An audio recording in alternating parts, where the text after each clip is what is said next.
delicadísima, pero que nos explicaba él por fases. Y me parece, doctor, muy interesante que hagas esa separación, iniciando por lo que es el primer contacto que vos tenés con Saban. Y el primer contacto, nos decías que tenés con Saban, es el contacto con un tipo de procedimiento que no es nuevo para ustedes y que científicamente es absolutamente explicable. Por eso lo hicieron y por eso lo hacen habitualmente. Así es. El abordaje inicial para el cual yo fui convocado ya ocurrió pasadas varias horas, ¿verdad? A las 48 horas de haber ingresado al hospital del trauma. Yo les comento este detalle. El accidente fue en Iguazú. Se lo rescató a José Saban. Gran parte del avión estaba incendiado, ¿verdad? Él no sufrió quemaduras. Le llevaron al hospital, al hospital militar que está ahí, el San Jorge. Le hicieron los primeros auxilios. Le pusieron hidratación, etcétera. Le estabilizaron un poco y lo transportaron con una ambulancia del SEMA al hospital del trauma, donde llega antes de una hora. Hay relatos, no recuerdo bien quién me relató, que él llegó a hablar después del accidente y que estando en el hospital del trauma tiene un deterioro de su estado de conciencia, que lo explicó muy bien el doctor Agustín Saldívar, el director del hospital del trauma, y eso motivó que él se le haya puesto una sedación y una intubación para asegurar las vías aéreas, y ahí se evaluó con una tomografía. La tomografía de cráneo inicial no mostraba lesiones, no mostraba alteraciones estructurales significativas. Iba a estar en un periodo de observación no más.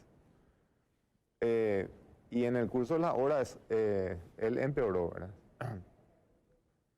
Y la cirugía, o sea que la tomografía con la cual nosotros decidimos hacer una cirugía descompresiva, se realizó varias horas después.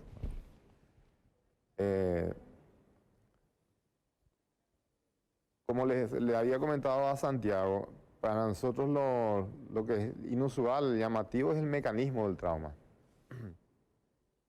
Yo me quiero referir un poco a cuestiones conceptuales que tienen que ver con el tipo de ciencia que evalúa cada cosa.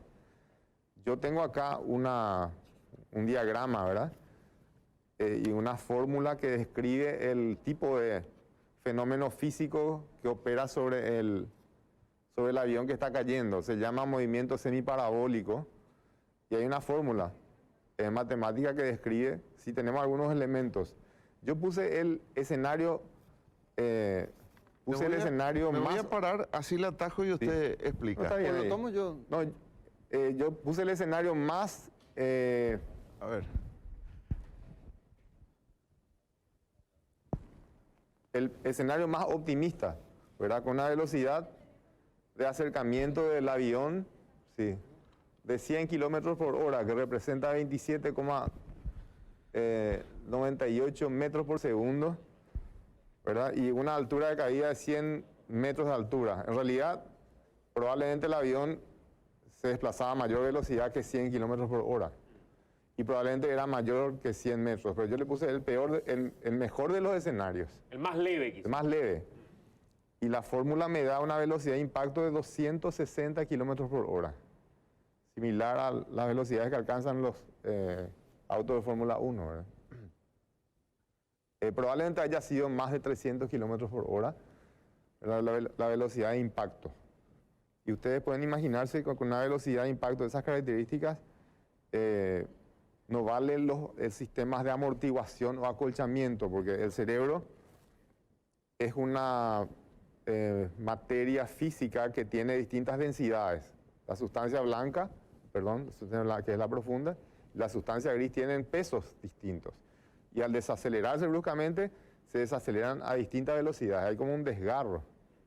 Hay una disrelación anatómica en el momento del impacto. No importa que haya colchones alrededor o resortes. La desaceleración produce estos daños, ¿verdad? Y bueno, con una desaceleración de 260 kilómetros por hora, uno esperaría tener una tomografía con mayores daños, ¿verdad? De cráneo. Hematoma. Sí tenía una fractura, ¿verdad? Y tenía una herida cortante en estrella en una de las superficies que tomó contacto con algo duro, ¿verdad? Bueno, esa es la connotación de la parte de la ciencia formal, o sea, lo basado en la lógica, que es todo esto, lo matemático y lo físico.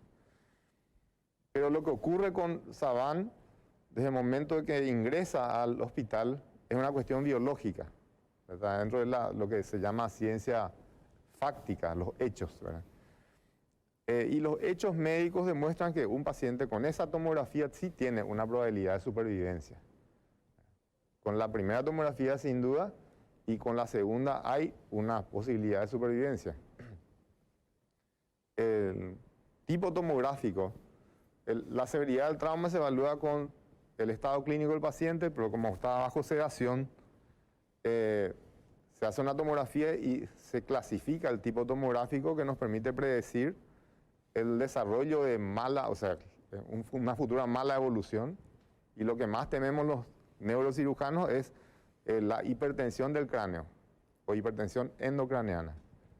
El cráneo es una cavidad cerrada, si el cerebro gana demasiado volumen, el corazón ya no puede mantener bombeando la circulación sanguínea y sobreviene la muerte cerebral. Para evitar eso, se expande la caja del cráneo, se extirpa parte del hueso y permite que el cerebro aumente su volumen durante la inflamación, y si sobrevive el paciente en el periodo de desinflamación, se ve si se va recuperando. Y le queda a José Saban todavía el proceso de reconstrucción del cráneo, que ya es una cuestión preventiva de nuevas lesiones y también estética, ¿verdad? Hasta eso que estás diciendo, doctor, lo que entiendo entonces, me corregí si estoy equivocado y si los compañeros interpretan de otra manera, es que lo que vos ves sin mirar los antecedentes del paciente que te llega, que es la tomografía, te dice, no, esto yo puedo realizar, esto yo puedo operar, no hay mayores inconvenientes respecto a otros casos que ya los vi. Es complejo, claro, como toda cirugía de estas características, pero es científica y médicamente realizable. Pero lo que vos describís como increíble, inusual, y utilizás otros calificativos también, vos lo vas a describir seguramente mejor, es que alguien sobreviva a una caída a esta velocidad, a esa altura y con ese impacto. Así es. Aún así hay reportes de casos en que han sobrevivido, ¿verdad? Algunas personas, de accidentes de aviación.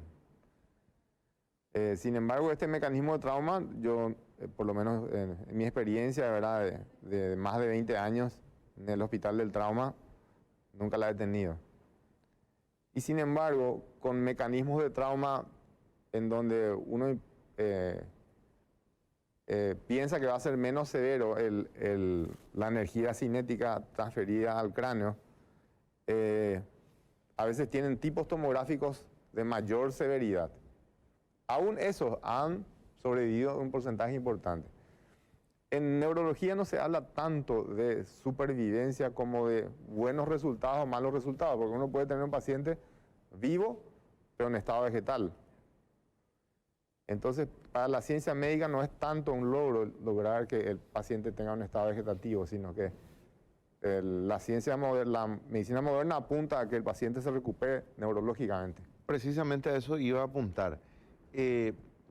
La posibilidad de sobrevivir de un paciente así, como decía, estaba dentro de los parámetros establecidos por los estudios que usted tenía. Pero la evolución de José Saban, doctor, o sea, evolucionar de esta forma, luego de un accidente tan grave, de un impacto tan fuerte, es asombrosa su evaluación actualmente. Él está prácticamente desarrollando sus actividades decían, entre 50 y 55%. Sí, ya cerca del 100% las funciones cerebrales superiores. Razonamiento, ideación, creatividad, área emocional, ¿verdad? Y, la orientación, que tiene mucho que ver con la memoria, ¿verdad? Están intactos. Memoria reciente, memoria remota. Es decir, todo eso está intacto. Ustedes pueden, le presenté le hice escuchar a Santiago el lenguaje de él, ¿verdad? Cuando eso confrontamos con el mecanismo de trauma, sí es llamativo. En realidad, el adjetivo que pueda poner es una cuestión de semántica nomás, ¿verdad? Ahora, cuando se pone la palabra milagro, bueno, ahí yo doy un paso al costado y ese es un diagnóstico metafísico, no tiene que ver tanto con la ciencia, sino con una cuestión de creencias. Categórico, categórico. Ya en las redes, algunos ya me han etiquetado como ateo y eso, ¿verdad? Pero los médicos no somos ateos, algunos seguramente, pero sí tenemos que evitar confundir. La ciencia permite predecir ciertas cosas y ha logrado muchas cosas, la ciencia médica. Ahora, lo que pueda hacer atribuirle a una intervención divina está fuera del ámbito de nuestra En ese contexto, doctor, un milagro se considera algo que está fuera del alcance del método científico. Es algo sobrenatural. La curación es una de ellas, hay una lista que tiene la Iglesia con respecto a los milagros, ¿verdad? En ese sentido, doctor, un poco siguiendo la línea de lo que le planteaba Carasale, lo que sucedió, su supervivencia ante semejante caída, no solo, como decía usted, que un paciente viva, sino que la recuperación, hablar con Saban, es hablar con una persona que aparentemente no sufrió nada, ¿verdad? ¿Eso está fuera del alcance de su comprensión o la ciencia lo explica? Lo que pasa es que la ciencia deja siempre una ventana, ¿verdad?, para alguna posibilidad cuyo diagnóstico todavía no es del alcance de esta tecnología. Quizá en 20 años exista una tecnología Claro. que permita diagnosticar y predecir con más precisión si ese paciente corresponde o no que viva o que mantenga sus funciones cerebrales, ¿verdad?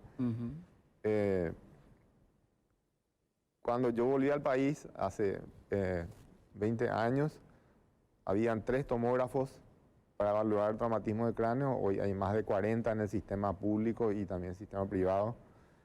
Y se conocen más detalles, ¿verdad?, en estos años.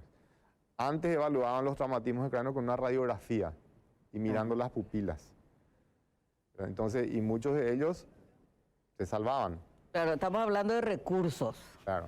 Falta de recursos. Entonces, la ciencia siempre deja una ventana de posibilidades, de explicaciones posibles, pero nuestros ojos todavía no están afilados tecnológicamente como para descubrir eso, para poder argumentar eso. De hecho, por ejemplo, algunos tumores cerebrales que con un método son etiquetados como benignos, si se recurre a otro método que es, por ejemplo, la biología molecular, muchos de esos tumores que decíamos que eran benignos, ¿verdad?, había sido evolucionan mal, o sea que de manera maligna después. Entonces, se trata de una cuestión de diagnóstico y Claro. la ciencia no puede estancarse diciendo hasta acá hemos llegado, ¿verdad? Siempre deja una ventana para las posibilidades para el futuro, ¿verdad? ¿Puedes describirnos, doctor, y sobre todo para que la gente en términos sencillos entienda qué pasó a la tercera semana del accidente de Saban, que es el episodio que vos marcás como la otra parte de esta historia que médicamente es de alguna manera llamativa? Sí. Sí, a partir de la tercera semana que empieza a formular sus primeras palabras y frases. Bueno, yo no le creía tanto a la mamá, que las madres siempre son muy optimistas, ¿verdad? Y ella me decía, sí, me habló, me reconoció. Yo no esperaba esa recuperación tan rápida de la memoria, ¿verdad? Y que para que la mamá diga que la reconoció, tuvo que haberle dicho mamá, ¿verdad? Y ella me dice, sí, me dijo. Y bueno, vamos a seguir observando, le digo, porque no le creo tanto, pero está bien, hay que tener fe. Y después, unos días después, me di cuenta que él tenía reacción que movía las manos y que miraba, porque tenía un seguimiento ocular y que era capaz de emitir algunos sonidos inteligibles, ¿verdad? Se podía... Y entonces le digo a la mamá, decime algún dato que nadie sepa, solamente vos y él. ¿Qué puede ser? ¿Y a qué se dedicaba él antes? Y bueno, él era estudiante de ingeniería de agronomía y tenía un proyecto de desarrollo de miel. Me dice, ¿y cómo se llamaba el proyecto? Le digo, y de tal manera, bueno, voy a preguntarle. Y entonces me voy y le pregunto yo a él. Le digo, José, vos estás desarrollando miel, le digo, ¿cómo se llama tu proyecto? Le digo, ¿cómo se llama? Y me dice, Alto Chaco. Estaba con tracostomía. Alto Chaco. Me dice. Entonces le digo nada más, sí, el cerebro está bien. Y era muy precoz eso suele ocurrir generalmente dentro del segundo o tercer mes, ¿verdad? Pasada las 6 semanas, 8 semanas. Es lo que me pareció llamativo, ¿verdad? Yo no le puedo llamar milagro. ¿Cómo te sentiste vos como profesional, doctor, cuando te dio esa respuesta? Porque una cosa es la reacción de la mamá, pero el humano que hay detrás del médico que, de alguna manera, las emociones quizás están más entrenadas que la de una madre en esas circunstancias. Sin duda, sí, sí. Pero, ¿cómo sentiste vos esa respuesta en lo personal? Bueno, primero, wow, ¿verdad? Creo que hicimos todo en el momento preciso. Y todo el equipo médico respondió, y el equipo de rescate, y esos 2 militares que le sacaron del incendio, ¿verdad?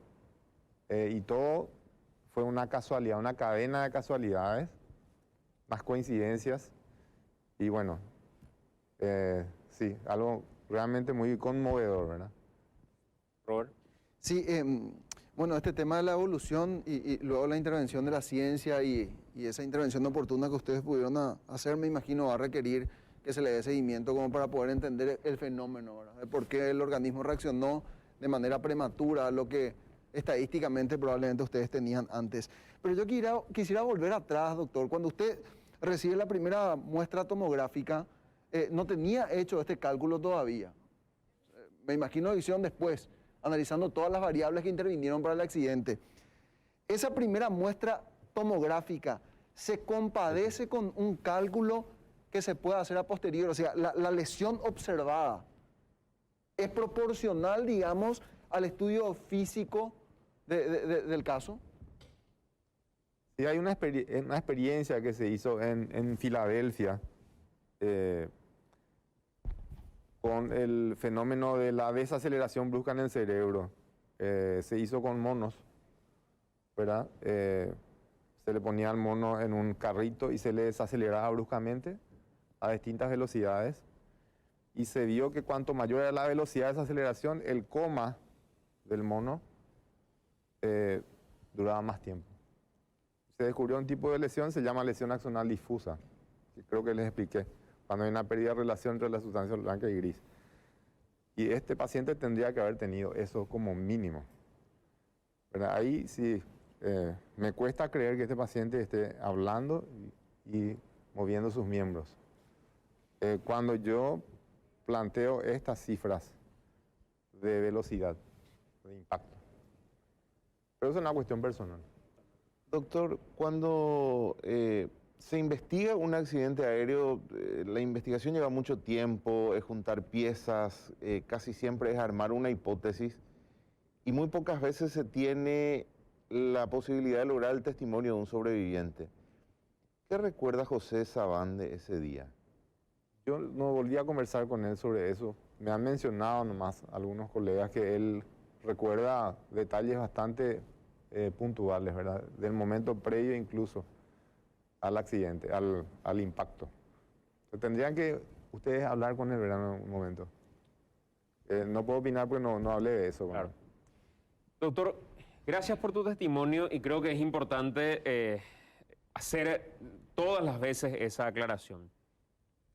Las etapas en las que él divide, sin utilizar nunca desde su criterio la denominación de milagro para un episodio como este, eso tendrá que debatir la Iglesia desde ese terreno y en esa perspectiva. Hay episodios de toda esta etapa que define como inusual, como asombroso, como increíble, que son los calificativos, o como llamativo, pero el terreno del milagro ya no es un terreno que en todo momento lo aclaró, incluso en la charla de Monumental, no le corresponde, y me parece que es interesante para ir debatiendo todo esto aquí en adelante. Gracias por acompañarnos, doctor, muy amable. Santiago y a todos ustedes. Puede ser una Gracias. contradicción, lo que digo. Pero la ciencia es un milagro, doctor. Sin duda, sí. Totalmente.